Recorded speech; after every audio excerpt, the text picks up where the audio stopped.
इस प्यार, इस मोहब्बत के लिए। लेकिन अब जो जो लोग मेरे से प्यार करते हैं, सबसे पहले एक बात आपसे मांगना चाहता हूं। जैसा अभी सौरभ भारद्वाज जी ने कहा, सब लोग अपने अपने मोबाइल फोन निकाल लो।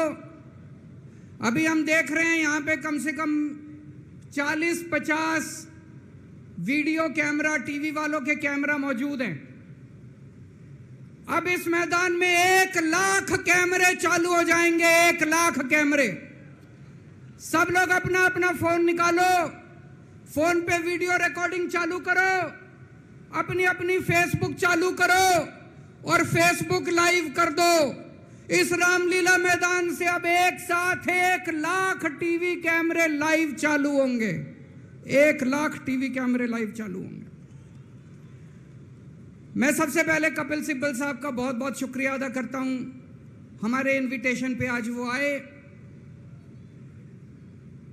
कई साल के बाद आज हम लोग रामलीला मैदान में इकट्ठे हुए हैं। आज से 12 साल पहले, 12 साल पहले इसी रामलीला मैदान में इकट्ठे हुए थे हम लोग भ्रष्टाचार के खिलाफ। इस मंच को मैं नमन करता हूं, यह बहुत पवित्र मंच है। आज से 12 साल पहले भ्रष्टाचार के खिलाफ इकट्ठे हुए थे।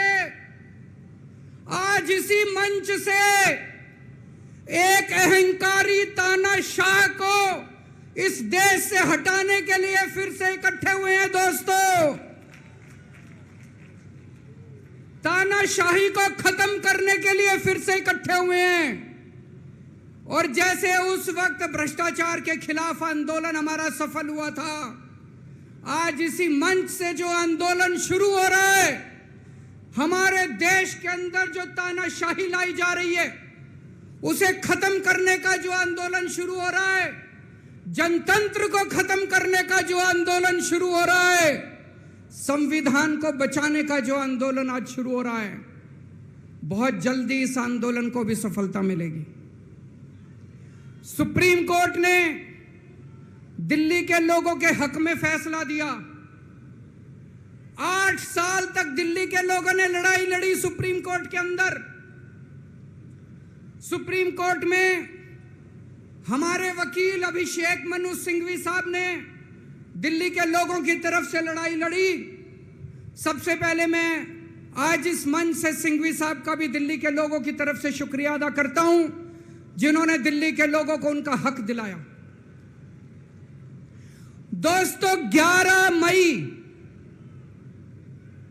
आज 11 जून है, आज से 1 महीने पहले 11 मई को देश की सर्वोच्च अदालत, सबसे बड़ी अदालत सुप्रीम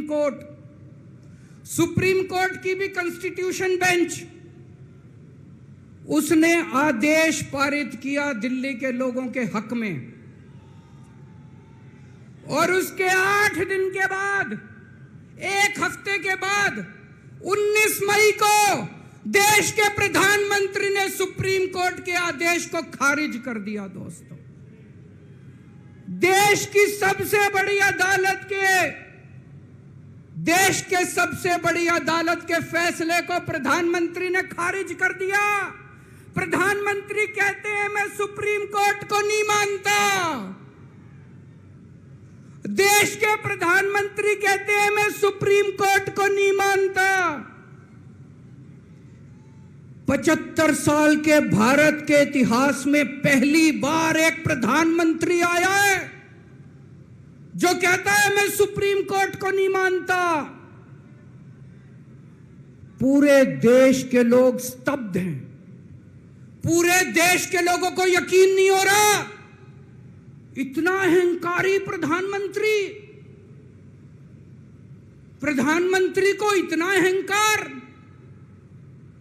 प्रधानमंत्री कहता है मैं सुप्रीम कोर्ट को नहीं मानता।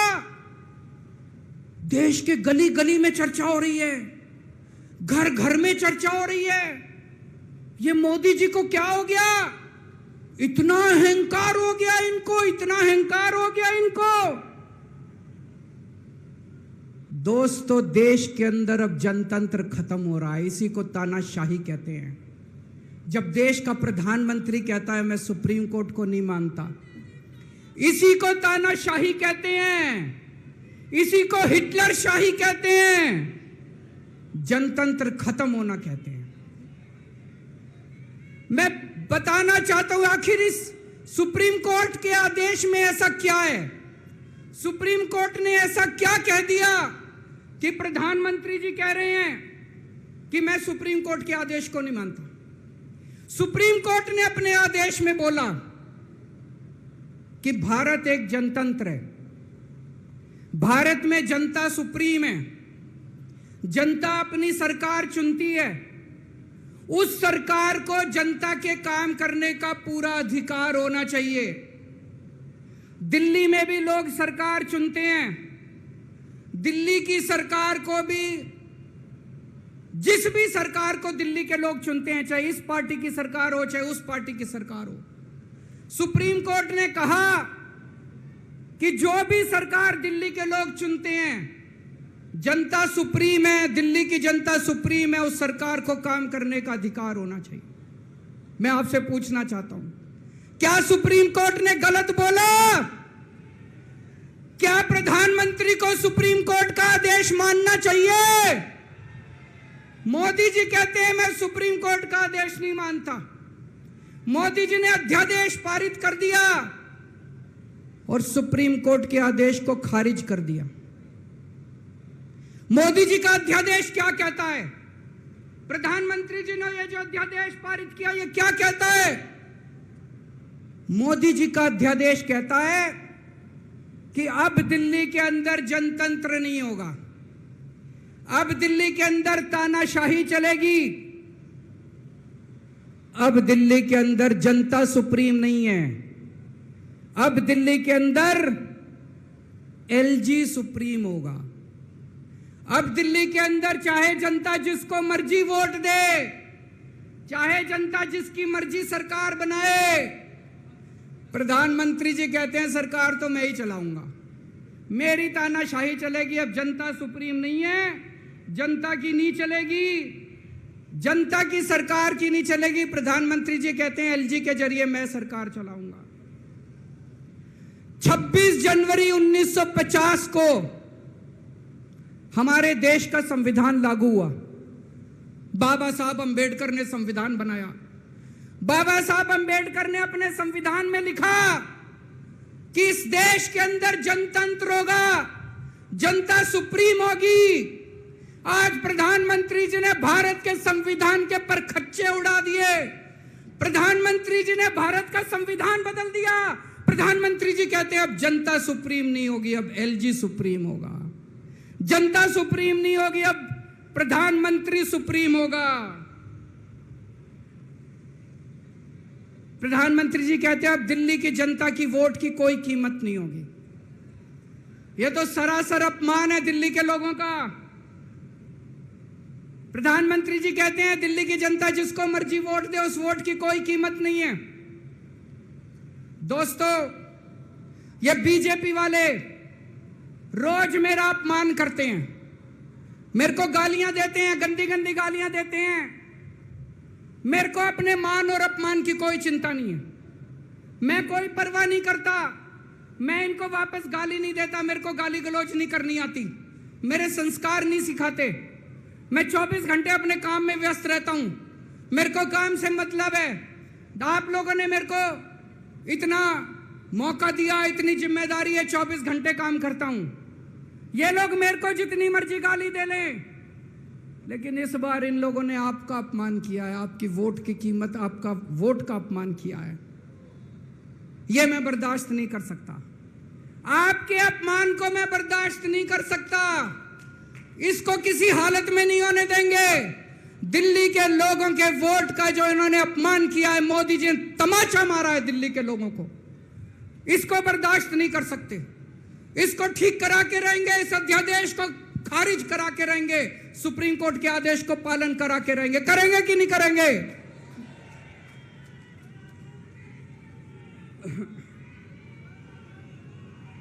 मैं पूरे देश में घूम रहा हूं, हर राज्य के अंदर गया मैं। पिछले दिनों पूरे देश के अंदर घूम रहा हूं, सारी पार्टियों के नेताओं से मिला। मैं आपको दिल्ली के लोगों को बताना चाहता हूं, देश के सारे लोग आपके साथ हैं। आप ये मत समझना आप अकेले हो। 140 करोड़ लोग आपके साथ हैं। वेस्ट बंगाल के लोग आपके साथ हैं, तमिलनाडु के लोग आपके साथ हैं, केरला के लोग आपके साथ हैं, महाराष्ट्र के लोग आपके साथ हैं, बिहार के लोग आपके साथ हैं, उत्तर प्रदेश के लोग आपके साथ हैं, मध्य प्रदेश के लोग आपके साथ हैं। 140 करोड़ लोग मिलके इस अध्यादेश का विरोध करेंगे, जनतंत्र को बचाएंगे दोस्तों। और मैं पूरे देश के लोगों को बोलना चाहता हूं, यह मत सोचना कि यह केवल दिल्ली वालों के साथ हुआ है। मुझे अंदर से पता चला यह मोदी जी का पहला वार है। ऐसा ही अध्यादेश, जो अध्यादेश आज दिल्ली में पारित किया गया, जिस अध्यादेश के जरिए दिल्ली वालों की ताकत खत्म कर दी गई, इस अध्यादेश के जरिए, जिस अध्यादेश के जरिए दिल्ली के अंदर आज तानाशाही लागू की जा रही है, कल यही अध्यादेश राजस्थान के लिए लाया जाएगा, कल यही अध्यादेश पंजाब के लिए लाया जाएगा, कल यही अध्यादेश मध्य प्रदेश के लिए लाया जाएगा, कल यही अध्यादेश महाराष्ट्र के लिए लाया जाएगा। इसे अभी रोकना पड़ेगा, सबको मिलकर अभी रोकना पड़ेगा दोस्तों।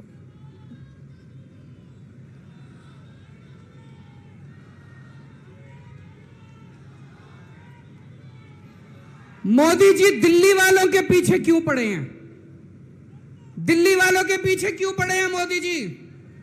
2015 में दिल्ली के लोगों ने 7 एमपी की सीट मोदी जी को जिता दी, मोदी जी को प्रधानमंत्री बनाया और मोदी जी को कहा आप देश संभालो। और दिल्ली में 70 में से 3 सीट बीजेपी को दी, 3 सीट, 67 सीट आम आदमी पार्टी को दी। और दिल्ली के लोगों ने कहा केजरीवाल जी आप दिल्ली संभालो। बीजेपी को 3 सीट देने का क्या मतलब? दिल्ली के लोगों ने अपनी आंखें लाल करके मोदी जी की तरफ देखा और बोला आप देश संभालो, खबरदार दिल्ली की तरफ आंख उठा के देखी तो। बोला कि नहीं बोला? 2020 में फिर से दिल्ली के लोगों ने 7 एमपी की सीट मोदी जी को दी, बोले आप देश संभालो। आम आदमी पार्टी को 70 में से 62 सीट दी, बोले केजरीवाल जी आप दिल्ली संभालो।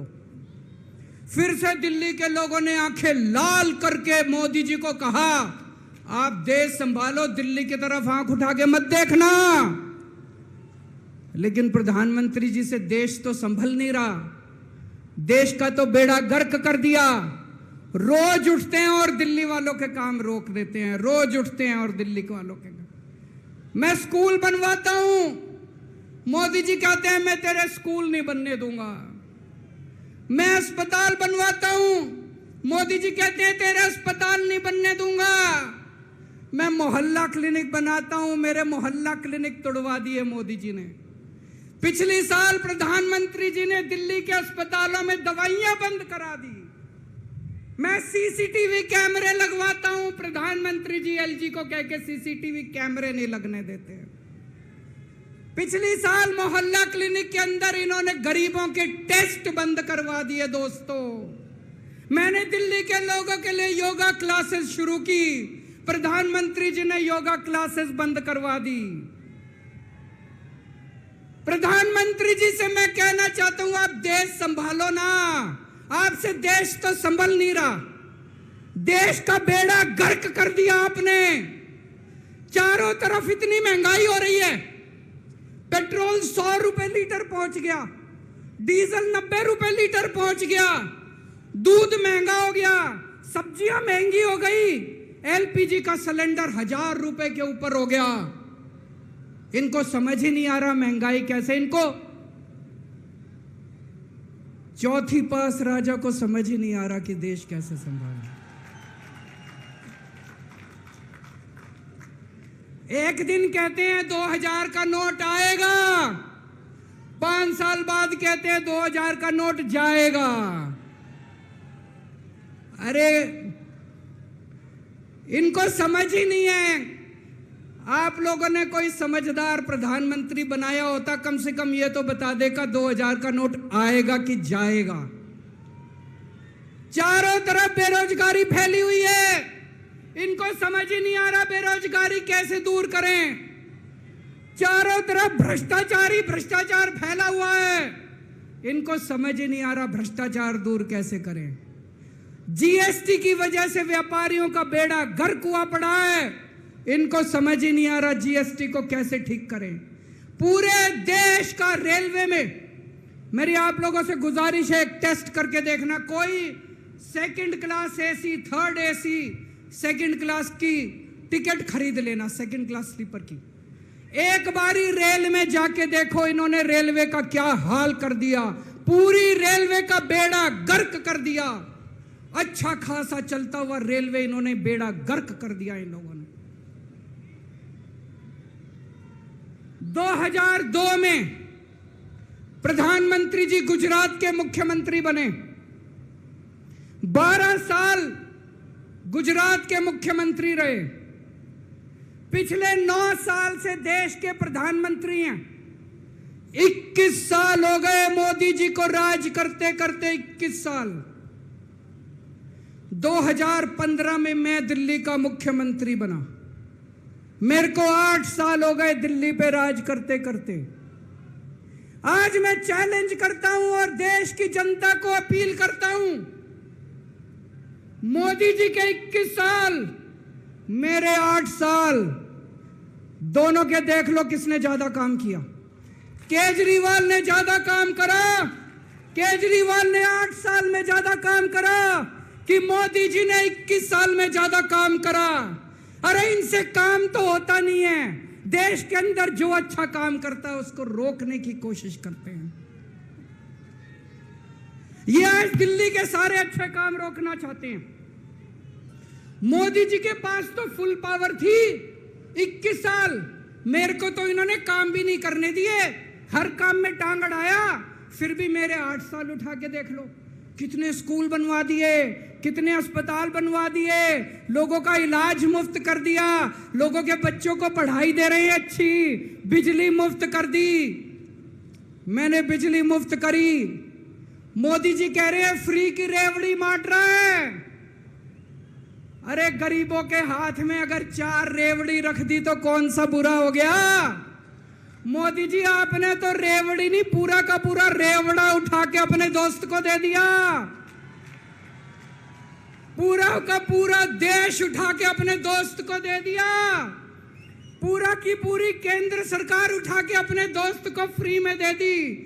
मैंने तो 4 रेवड़ी रखी थी एक एक हाथ में, गरीबों के हाथ में, आपने तो रेवड़ा ही उठा के दे दिया सारा का सारा। अब लोग प्रधानमंत्री जी से पूछने लगे हैं कि केजरीवाल ने इतने स्कूल बना दिया, आपने क्या किया। उनके पास कोई जवाब नहीं है। अभी पिछले साल मैं गुजरात का चुनाव लड़ने गया, वहां पे हर आदमी, गुजरात के हर आदमी के मुंह पे था, अरविंद जी आपने स्कूल इतने अच्छे कर दिए, आपने दिल्ली में स्कूल बच्चों की शिक्षा इतनी अच्छी कर दी। तो एक दिन प्रधानमंत्री जी ने सोचा कि मैं भी जाके स्कूल में फोटो खिंचवाऊंगा। पूरे गुजरात में ढूंढने से उनको एक स्कूल नहीं मिला जिसमें मोदी जी फोटो खिंचवा ले। एक स्कूल, 30 साल से गुजरात में बीजेपी की सरकार है, एक स्कूल नहीं मिला। इनको एक स्टूडियो के अंदर टेंट लगा के एक क्लास, फर्जी क्लास बनानी पड़ी। 10 बच्चे बुलाए, डेस्क लगाए, वहां पे मोदी जी एक बच्चे के साथ बैठे और उन्होंने फोटो खिंचवाई। अब लोग प्रधानमंत्री जी से पूछने लगे कि केजरीवाल ने इतना काम कर दिया, आपका काम कहां है। तो अब मोदी जी ने तय किया मैं केजरीवाल को काम नहीं करने दूंगा। उन्होंने मनीष सिसोदिया को उठा के जेल में डाल दिया। उनको लगा मनीष सिसोदिया को जेल में डालने से शिक्षा के काम रुक जाएंगे। उन्होंने सतिंदर जैन को उठा के जेल में डाल दिया। उनको लगा सतिंदर जैन को जेल में डालने से मोहल्ला क्लिनिक बंद हो जाएंगे, अस्पताल बंद हो जाएंगे। मैं प्रधानमंत्री जी को बोलना चाहता हूं, हमारे पास एक मनीष सिसोदिया नहीं है, हमारे पास 100 मनीष सिसोदिया हैं। हमारे पास एक सतिंदर जैन नहीं है, हमारे पास 100 सतिंदर जैन हैं। आप एक को जेल में डालोगे, हमारा दूसरा आ जाएगा काम करने के लिए, काम नहीं रुकेगा दोस्त। जब इनको जेल में डालने से काम नहीं चला तो अब ये ऑर्डिनेंस लेके आए हैं और ऑर्डिनेंस से ये सारा काम रोकना चाहते हैं दोस्तों। आज दिल्ली के लोग मुसीबत में हैं।